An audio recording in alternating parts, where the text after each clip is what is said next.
Valorant is the worst game I've ever played. Oh. My mom's in my room. Come on, man. One down. Spike down A. Spike A. Here we go!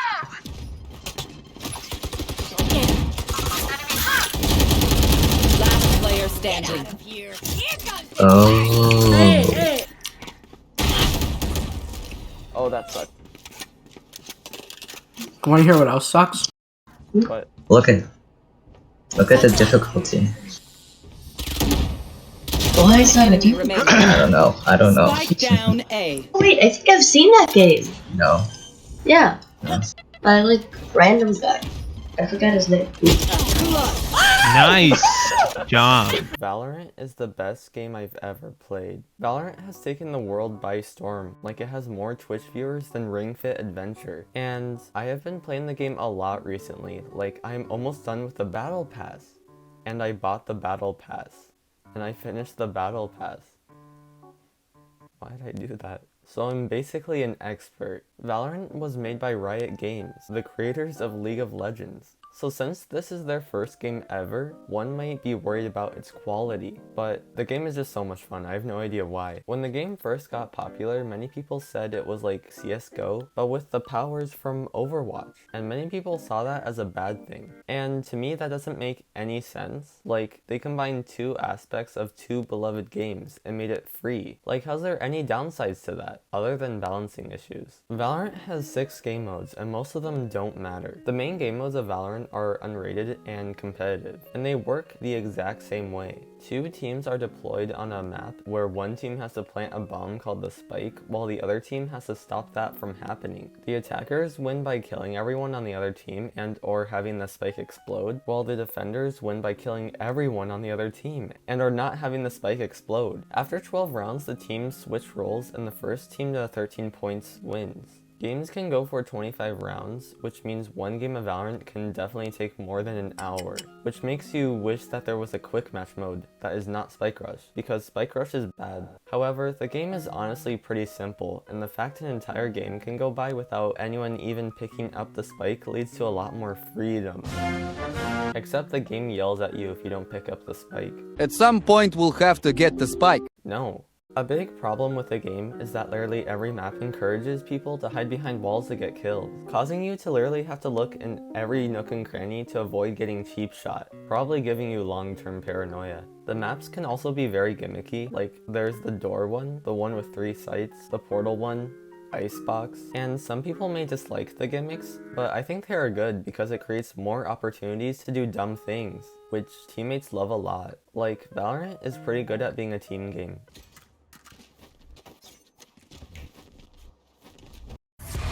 Valorant's characters are called agents, and each one falls into one of 4 classes. There are initiators, which help secure areas, sentinels, which place traps and protect areas, controllers, and duelists, which are the attackers that go into areas and get kills, and also yell at you in team chat. These classes work well to create varied teams that combine different abilities to get onto sites. However, a downside to this system is that if you're an agent that doesn't have a certain power like flashes, then you just can't use them, ever. This works well to make sure teams stick together, but if you're in a 1v5 situation as Killjoy, like, what are you going to do?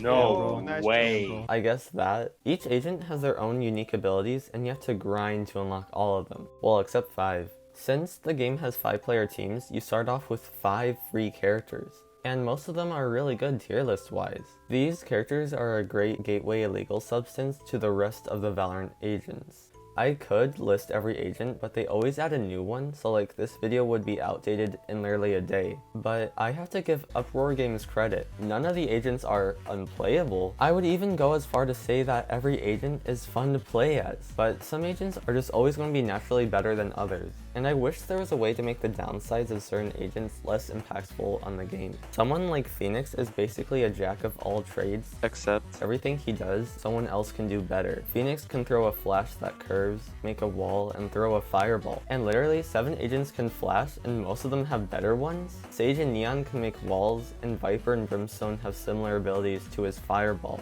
The only real upside to Phoenix is that his fire heals him, but I don't think that prevents him from being just okay. However, Yoru, a guy whose abilities sucked, got a buff that makes him one of the best agents, which shows that they are trying to improve some agents, but who knows if it is even possible to improve every lower tiered agent. A big part of the game is that every agent has an ultimate that charges through getting kills, dying, planting / defusing spikes, or absorbing orbs. What even is that? Different ultimates take different amounts of charges to activate, but each agent's ultimate is based on their class. Like, a duelist will have an ultimate that makes them kill better, while a sentinel will control an area or shoot arrows through a wall. It is very funny when someone just goes into their ultimate form and just die. Yeah. An important part of the game is the economy, because every round has a pre-round where you can buy abilities, weapons, and shields, which basically is just extra health. You have to manage your money well because if you win, you get more money, which means losers get more poor. The first round of each half is a pistol round, but after that, more guns are open to buy. There are sniper rifles, machine guns, shotguns, and this gun. Most guns have a stronger and weaker variant, with each having drastically different price points, which makes it cool that you can buy guns for your teammates. Each gun has its own merits, but most people buy Spectres and then Vandals or Phantoms once they can afford them. That leaves most weapons unused most of the time. Valorant is supposed to have very accurate gunplay, but it's not really that accurate at all. If you move even one step, you're probably not hitting anything, but if you stand still, you can shoot very far away, sort of very accurately. So you have to switch between standing still and running and jumping in a circle like a Beyblade, but the game pushes you to get headshots because they do the most damage, which sort of puts you in the mindset of if you crouch, then people won't shoot your head, which is only true sometimes. However, once you learn the system, it is pretty fair, except if you get shot at, you move 1 centimeter a second, which is just so annoying. But the game makes landing a kill so satisfying with the ugly pop-up thing and sound effects